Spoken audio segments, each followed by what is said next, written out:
दोस्तों, गौतम बुद्ध की शिक्षा हर किसी के जीवन को नई दिशा दे सकती है। अगर आप भी इसे मानते हैं तो कमेंट्स में नमो बुद्धाय लिखना मत भूलिए। एक समय की बात है, नगर में एक व्यापारी रहता था। अपने और अपने परिवार के भरण पोषण के लिए वह नमक का व्यापार करता था। उसके परिवार में पत्नी और 2 पुत्र थे। व्यापारी के दोनों पुत्रों का स्वभाव बिल्कुल अलग था। जहां एक और बड़ा पुत्र बहुत ही संकोची और शर्मीले स्वभाव का था, उसे किसी से बात करने में भी शर्म आती थी, वहीं उसका छोटा पुत्र बहिर्मुखी स्वभाव वाला व्यक्ति था। वह किसी से भी अपनी बात कहने में कभी संकोच नहीं रखता था। लोग अक्सर बड़े पुत्र को भोला और बेवकूफ समझते थे। कई बार लोग उसके भोलेपन का फायदा भी उठा लेते थे और वह पलटकर कभी किसी को कुछ नहीं कहता था। व्यापारी अपने पुत्र के इस स्वभाव के कारण बहुत अधिक नाराज होता था। बातचीत न कर पाने और शर्मीले स्वभाव के कारण व्यापारी ने कई बार अपने पुत्र की पिटाई भी कर दी थी। हालांकि इस वजह से उसके पुत्र का स्वभाव सुधरने के बजाय और भी खराब हो गया। बचपन से ही बड़ा पुत्र बेहद परेशान रहने लगा था। उसके अंदर आत्मविश्वास की कमी हो गई थी। परीक्षा में वह आते हुए प्रश्नों के उत्तर भी अपने डर के कारण नहीं लिख पाता था। इस कारण उसकी शिक्षा भी ठीक ढंग से नहीं हो पाई। बड़ा पुत्र जब युवावस्था को प्राप्त हुआ, तब व्यापारी ने उसे अपने साथ व्यापार में हाथ बटाने को कहा। अपने पिता से डर के कारण वह व्यापार करने को तैयार हो गया, किंतु वह कई बार ऐसी गलतियां कर देता था जिससे व्यापारी बहुत अधिक नाराज हो जाता था। एक दिन व्यापारी किसी दूसरे काम के कारण शहर गया हुआ था। उस समय उसकी दुकान पर बड़ा पुत्र बैठा हुआ था। तभी कुछ लोग आए और उन्होंने बड़े पुत्र से कहा कि हमें तुम्हारे पिता ने भेजा है। उनका यह संदेश है कि इस समय दुकान में नमक की जितनी बोरियां रखी हुई है वह सब हमें दे दो। उन्होंने नमक की सभी बोरियों को शहर मंगवाया है। व्यापारी का पुत्र उनसे प्रश्न पूछने की हिम्मत जुटा ही रहा था कि वे दोनों आदमी दुकान के अंदर घुस गए और दुकान में जितनी भी नमक की बोरियां रखी थी सबको तांगे में रखा और लेकर चले गए। व्यापारी के पुत्र ने उन्हें रोकने का प्रयास किया, किंतु संकोच और शर्मीलेपन के कारण वह उन्हें कुछ कह नहीं पाया। उसने मन ही मन सोचा कि यदि मैं इन्हें नमक ले जाने से रोकूं तो पिताजी मुझ पर नाराज होंगे। कुछ समय बाद जब व्यापारी शहर से वापस आया तो खाली दुकान देखकर उसने अपने पुत्र से प्रश्न किया कि नमक की बोरियां कहां गई? यह दुकान इतना खाली खाली क्यों है? तब बड़े पुत्र ने धीमे स्वर में कहा कि कुछ लोग दुकान पर आए थे और उन्होंने मुझसे कहा कि आपने नमक की बोरियों को शहर मंगवाया है, और दुकान में से सारी बोरियों को निकाल कर लेकर चले गए। व्यापारी ने अपना सिर पीट लिया। उसने अपने पुत्र को दुकान से धक्का देते हुए कहा कि तू मूर्ख का मूर्ख ही रह जाएगा। वे लोग तुझे बेवकूफ बनाकर सारा सामान ले गए। तुमने मेरा बहुत भारी नुकसान करवा दिया। यहां से दूर भाग जाओ और घर वापस मत आना। यदि तुम वापस आए तो मैं तुम्हें पीट पीट कर सीधा कर दूंगा। व्यापारी का बड़ा पुत्र इस बात से बेहद दुखी हुआ। एक बार फिर उसके शर्मीले स्वभाव के कारण उसके पिता उससे और अधिक नाराज हो गए। साथ ही व्यापार में भी इतना नुकसान हो गया। उस समय नगर के सभी लोग व्यापारी के पुत्र पर हंस रहे थे और उसका मजाक बना रहे थे। उसे बहुत अधिक शर्मिंदगी महसूस हो रही थी। यही वह समय था जब उसने सोच लिया कि अब उसके जीवन में कुछ भी ठीक नहीं हो सकता है।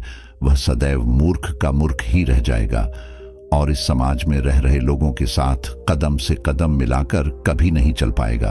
व्यापारी का पुत्र नगर से बाहर आ गया और एक नदी के किनारे बैठकर खूब रोया। गहरे पानी को देखकर उसके मन में विचार आया कि अब उसके जीवित रहने का कोई फायदा नहीं है। उसने सोच लिया कि आज वह इस नदी में डूबकर अपने आप को समाप्त कर लेगा। असफल जीवन जीने से अच्छा है कि वह स्वयं को समाप्त कर ले। उसने जैसे ही नदी में छलांग लगाई, एक बौद्ध भिक्षु ने उसे बचा लिया और नदी से बाहर निकाल कर ले आए। व्यापारी का पुत्र बौद्ध भिक्षु पर नाराज होने लगा और कहने लगा कि तुमने मुझे क्यों बचाया? मैं इस असफल जीवन को जीना नहीं चाहता। बौद्ध भिक्षु ने उसे समझाया कि जीवन एक ही बार मिला है और यदि तुम जीवित ही नहीं रहोगे तो असफलता को खत्म करके सफल कैसे बनोगे? तब व्यापारी के पुत्र ने कहा कि मेरे जीवन बहुत अधिक समस्याएं हैं। यह सभी समस्याएं मेरे संकोची और शर्मीले स्वभाव के कारण हुई है। मैंने अपने पिता का नुकसान करवा दिया। मैं एक अच्छा पुत्र नहीं हूं। अपने स्वभाव के कारण मैं शिक्षा ग्रहण भी नहीं कर सका। यह सारा संसार मुझे मूर्ख समझता है। क्या किसी मूर्ख को इस संसार में जीने का अधिकार है? तब बौद्ध भिक्षु ने कहा कि तुम्हारे इस प्रश्न का उत्तर तो मेरे गुरु ही देंगे। चलो, मैं तुम्हें मेरे गुरु से मिलवाता हूं। व्यापारी के पुत्र ने कहा कि वह किसी से बात नहीं करना चाहता। आज वह अपना जीवन समाप्त कर लेगा। किंतु बौद्ध भिक्षु के बार बार समझाने के बाद वह उनके साथ जाने और उनके गुरु से मिलने के लिए तैयार हो गया। बौद्ध भिक्षु व्यापारी के पुत्र को आश्रम की ओर लेकर गए। वहां पर व्यापारी के पुत्र ने देखा कि एक व्यक्ति पेड़ के नीचे ध्यान मग्न बैठे हुए हैं। तभी बौद्ध भिक्षु ने कहा कि यह हमारे गुरु गौतम बुद्ध हैं। दोनों ने गौतम बुद्ध को प्रणाम किया। वह युवक वहीं पर बैठ गया और गौतम बुद्ध को देखकर रोने लगा। गौतम बुद्ध ने उससे उसके रोने का कारण पूछा। तब उसने कहा कि अब आप ही मेरी आखिरी उम्मीद है। यदि आप मेरी समस्या का समाधान नहीं करेंगे तो मेरा यह जीवन समाप्त हो जाएगा। गौतम बुद्ध ने व्यापारी के पुत्र से उसकी समस्या के बारे में पूछा।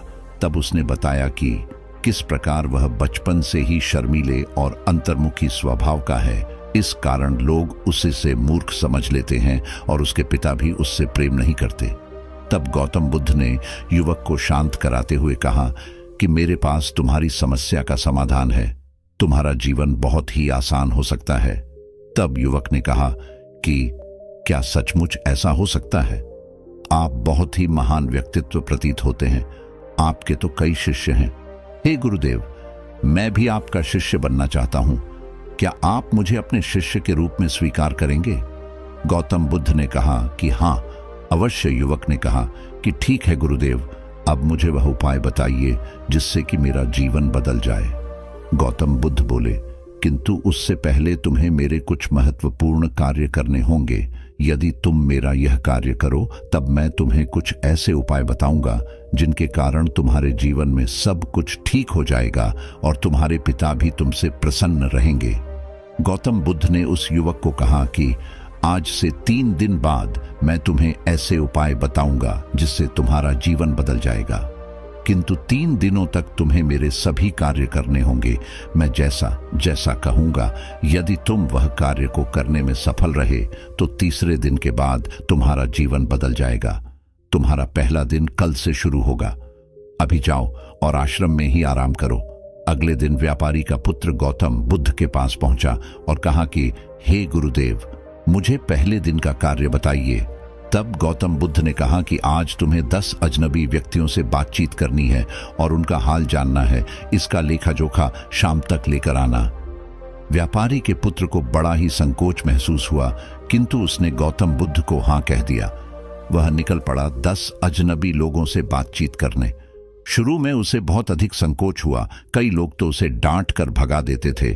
उसके सामने अपना जीवन बदलने का यही एक उपाय था।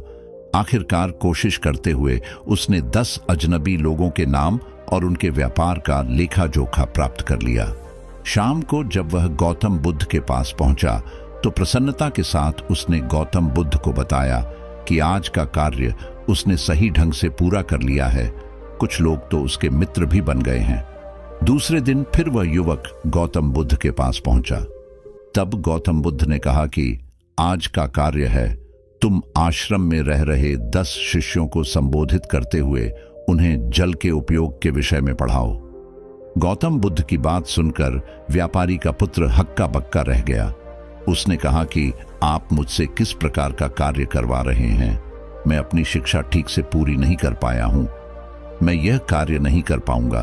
तब गौतम बुद्ध ने कहा कि ठीक है, तब मैं तुम्हें उपाय भी नहीं बताऊंगा। व्यापारी के पुत्र ने प्रार्थना करते हुए कहा कि आप जानते हैं मेरी शिक्षा अधूरी है, फिर मैं किस प्रकार बालकों को शिक्षा दे सकता हूं? गौतम बुद्ध ने मुस्कुराते हुए कहा कि यहां सिर्फ मैं जानता हूं कि तुम्हारी शिक्षा अधूरी है, वे बालक नहीं जानते। तुम रोज अपने जीवन में जल का उपयोग करते हो, यही सब बातें जाकर उन बालकों को बतानी है। आखिरकार व्यापारी के पुत्र के पास कोई रास्ता नहीं बचा। हिम्मत जुटाकर वह उन बालकों के पास पहुंच गया। शुरू में तो उसके हाथ पैर कांप पर रहे थे, किंतु आखिरकार उसने जल की विशेषताओं के बारे में बताना प्रारंभ कर दिया। उसने बालकों को जल की 5 विशेषताएं बताइए और जल्दी से वहां से भाग आया। गौतम बुद्ध के पास आकर उसने कहा कि बहुत अधिक डर लग रहा था, किंतु मैंने बालकों को जल की 5 विशेषताएं बता दी हैं। गौतम बुद्ध ने कहा कि जो एक बार फिर कोशिश करके आओ। व्यापारी का पुत्र ने एक बार फिर हिम्मत जुटाई और बालकों को जल के विषय में पढ़ाना शुरू किया। इस बार व्यापारी के पुत्र को बिल्कुल डर नहीं लग रहा था। पूरे आत्मविश्वास के साथ बालकों को शिक्षा दी। तब गौतम बुद्ध ने युवक की प्रशंसा करते हुए कहा कि तुम अवश्य ही साहसी हो। गौतम बुद्ध से शाबाशी सुनकर वह युवक बहुत अधिक प्रसन्न हुआ। युवक तीसरे दिन जब गौतम बुद्ध के पास आया तो गौतम बुद्ध ने उससे कहा कि आज का कार्य तुम्हें थोड़ा अजीब लग सकता है, किंतु आज तुम्हें अपने पिता से मिलने जाना है। गौतम बुद्ध की यह बात सुनकर वह युवक बहुत अधिक डर गया। उसने कहा कि नहीं, मैं अपने पिता के सामने नहीं जाऊंगा। गौतम बुद्ध ने कहा कि ठीक है, तब मैं तुम्हें उपाय भी नहीं बताऊंगा। आखिरकार उस युवक को गौतम बुद्ध की बात माननी पड़ी। गौतम बुद्ध ने उसे समझाया कि अपने पिता के पास जाकर उनसे क्षमा मांगना और कहना कि तुम्हें एक और अवसर दे ताकि तुम स्वयं को बुद्धिमान साबित कर सको। उसे युवक ने बड़ी हिम्मत के साथ अपने पिता का सामना किया और उनसे क्षमा मांगी। आखिरकार व्यापारी ने अपने पुत्र को क्षमा कर दिया और उसे दूसरा अवसर देने के लिए तैयार हो गए। व्यापारी का पुत्र गौतम बुद्ध के पास आया और उसने जब उपाय के बारे में जानना चाहा, तब गौतम बुद्ध ने कहा कि तुमने स्वयं ही अपना उपाय खोज लिया है। तुम किसी से बात नहीं कर पाते थे, शर्मीले थे। सब कुछ तुम्हारे मन में बैठा हुआ डर था। हम कितने आत्मविश्वासी हैं, कितने शर्मीले हैं और हमारे अंदर कितना डर है, यह सिर्फ हमें पता होता है। बाहरी दुनिया में किसी को नहीं पता होता है। बाहरी दुनिया में हम स्वयं को जिस प्रकार का दिखाते हैं, लोग हमें इस प्रकार का समझते हैं। अगर तुम आत्मविश्वासी नहीं हो तो भी अनजान व्यक्तियों के सामने यदि आत्मविश्वासी होने का अभिनय करो तो किसी को पता ही नहीं चलेगा कि तुम कौन हो। वह युवक समझ चुका था कि गौतम बुद्ध उसे क्या बताना चाह रहे हैं। गौतम बुद्ध को धन्यवाद किया और उनसे वादा किया कि वह जीवन में सफल होकर दिखाएगा। दोस्तों, यह वीडियो पसंद आई हो तो इसे लाइक जरूर करें और चैनल को सब्सक्राइब करना ना भूलें। आपके आसपास भी कोई ऐसा शर्मीला और संकोची स्वभाव का व्यक्ति है तो उसे यह वीडियो जरूर शेयर करें ताकि उसकी सहायता हो सके।